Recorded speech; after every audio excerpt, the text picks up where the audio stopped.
Hello and welcome to another episode of Back on Track, and this time we're back on track with Hummingbird, episode 1. Let's have a listen to it and then we'll come back and dissect it, pull it to bits.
Okay, so that's Hummingbird as it stands at the moment.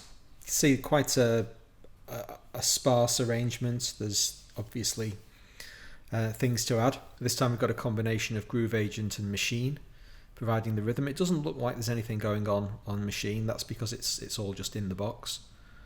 I'll open that out, I suppose, to start with. So this is just the groove agent initially.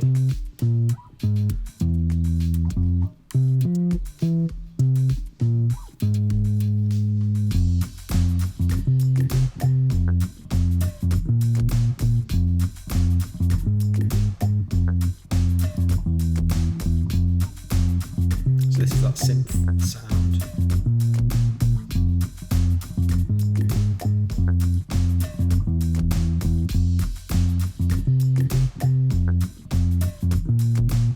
this Stellar Wind preset, that's almost completely out of the box. There's very little editing being done on the drum sounds yet. They're just placeholders. So this is a song in its early development where I really haven't set my mind to the rhythm yet. So it sounds nice, and I've built patterns that fit the structure of the song, so it progresses nicely, but no real individuality yet. It's just more or less what that preset gives you. As with most machine things, it just sounds brilliant straight away. With Groove Agent, we've done a little bit more editing. You saw in the drum map a fair bit going on for the Groove Agent stuff, but I don't have an awful lot interesting to say about the rhythm at the moment, because, as I say, it's not had an awful lot of attention paid to it, so we shouldn't either. The bass line I'm fairly happy with. Let's just zoom in on that, take the drums away.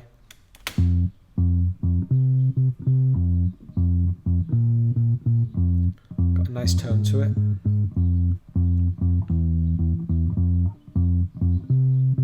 So it's possible that this bass line will survive for some time. I don't feel immediately inclined to go and to re-record it.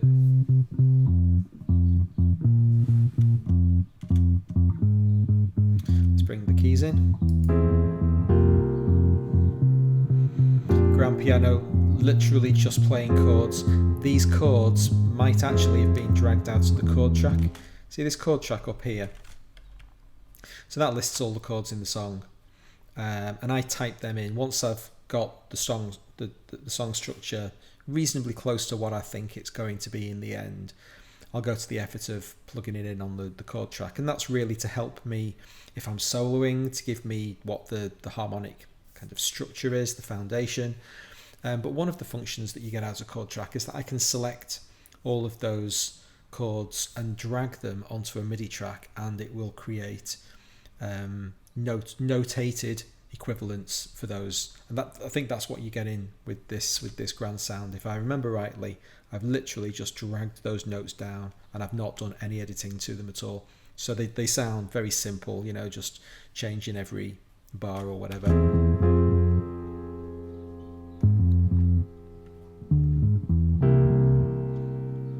So again, very much a preliminary stage with the grand.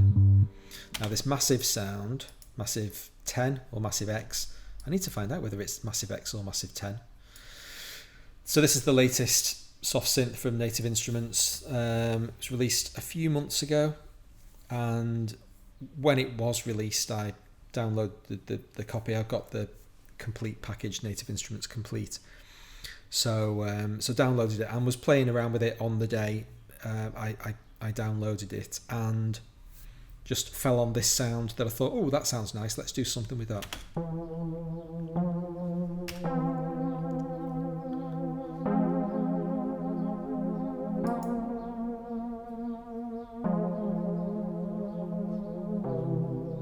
It's calling it a user sound. I'm pretty sure it came from a preset, but I can't remember which one.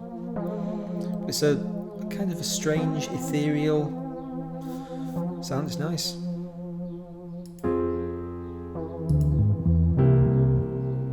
So we're starting to develop some kind of musical backbone now. And then finally we bring the chord M1 in. Oh, if we don't mute everything else. Well played.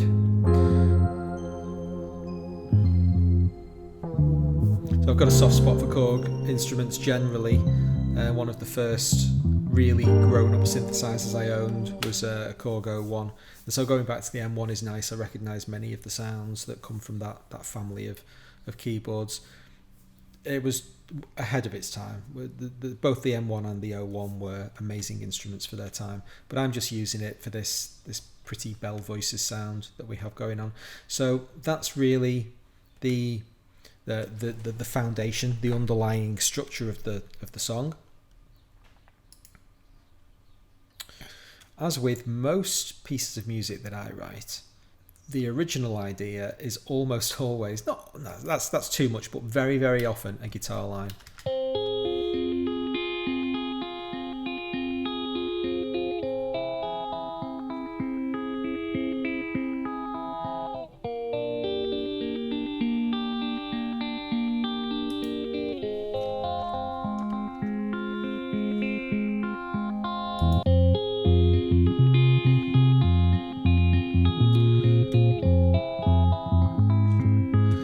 Now, this was one of those examples of songs that began without a note being played with a scale. So I just felt like starting with a scale. I think I randomly picked melodic minor ascending. So I'm going to try something in this scale. I've never used it before. Let's see what it sounds like. So then I bring that up in Guitar Tutor and head over to my Guitar Tutor tutorial and see what that's all about. And said, right, okay, these are the notes I'm playing with. What can I do? And so that's where the original guitar arpeggio comes from. Just messing around with a scale map and finding notes that sound pleasing to me. So that's the first sound. What have we got on the second one?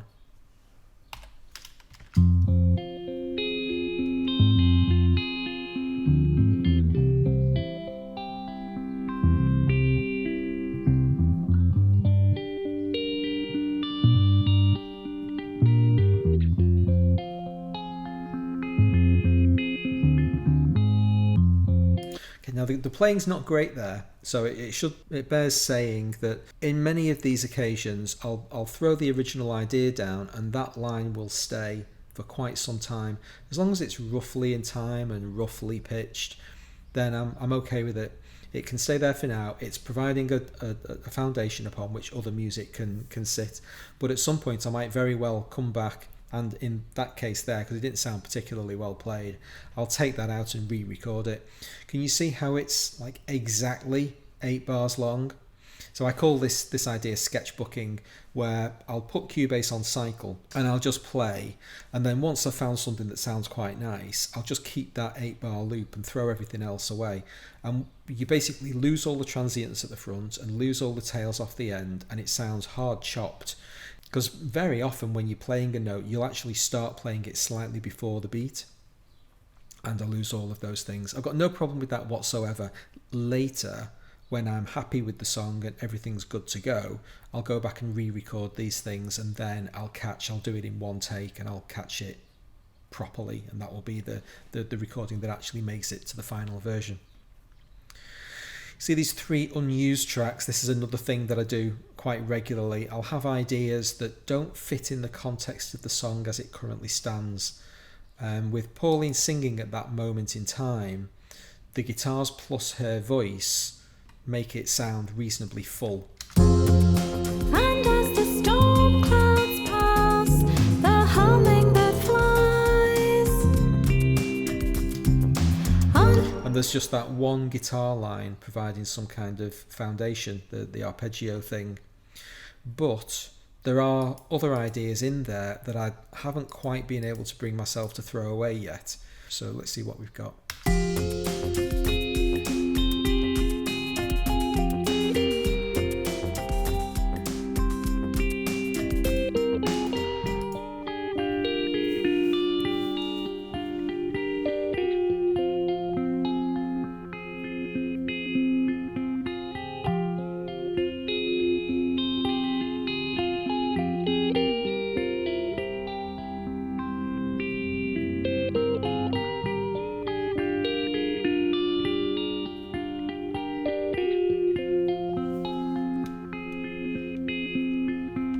A little hodgepodgey, a little bit confused, but it's nice. You know, there's nice music in there. So I've not abandoned those ideas completely. I might find somewhere else in the song for them to live, even if it's a little motif played on a different instrument somewhere at some other time. I'm not quite prepared to throw those ideas away. They're quite nice melodies. Let's go back to the way it was. So we'll mute all the unused ones. And as the storm clouds pass, the hummingbird flies. Towards the end, we really kind of fall off an interest cliff because there's no development of the song. The bass line becomes a little bit more animated, but from the second verse onwards, we're kind of just regurgitating what's happened in the first verse. We're not developing musically in any direction, so that's the stuff that needs to get done now. So I haven't yet finished putting together the components of the song itself. The lyrics are in a state of flux, in a very early stage of development. I thought that I would pull out the lyrics from this song and do a building blocks on how I go about writing lyrics. So yeah, a nice young song that has got lots of development ahead of it, starting to develop a personality, and I'm growing quite fond of it. Some of the lyrics I really like, some of the melodic motifs are really nice, but obviously a lot of development to be done. The second half of the song needs to be made much more interesting and really take us on a journey rather than just plateauing and holding there for 2 minutes. All of that is understood, but that's part of the songwriting process. You know, it's only when you get to the end where you're able to say, now I've done the best I can in every regard and I can't do any better. That's nowhere near where we are with this one, but that's what I want you to see. Those are the things that One Man and His Songs is all about, learning how to do those things. I'm not an expert in many of these fields, so hopefully we'll learn that stuff together. If you enjoyed this episode, please subscribe to my channel and hit the notification bell to find out when episode 2 comes out, and hopefully I'll see you then. Thanks very much for watching.